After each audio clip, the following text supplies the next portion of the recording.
அதான் வேலிடிட்டி இன்னும் முடியலல்ல. என் சட்டையை பிடிச்சு கூட நீ கேட்கலாம். சொல்லு, என்கிட்ட என்ன கேட்ப?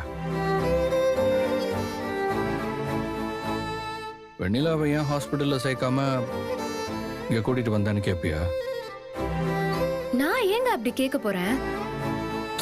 சும்மா சுத்தி விடாத காவேரி. வெண்ணிலா விஷயத்துல நீ என்ன நினைக்கிறேங்கிறத நான் ஓப்பனா தெரிஞ்சுக்கணும்.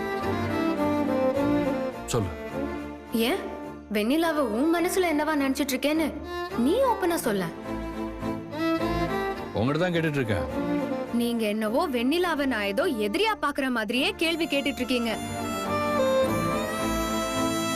எனக்கு நீங்க இப்படி கேள்வி கேட்கறதே ஒரு மாதிரி அசிங்கமா இருக்கு.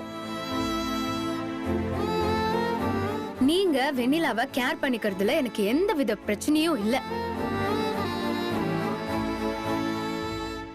அவங்க சீக்கிரமா குணமாகணும் தான் நானும் நினைக்கிறேன். சும்மா நீங்களா அதையாவது யோசிச்சுட்டு வந்து இப்படி என்ன சங்கடப்படுத்துற மாதிரி எதுவும் கேட்காதீங்க. அப்போ கன்ஃபார்மா தான் சொல்றியா? என்ன நீங்க நான் ஏதோ போய் சொல்ற மாதிரியே ட்ரீட் பண்றீங்க. குழப்புறாளே குழப்புறாளே.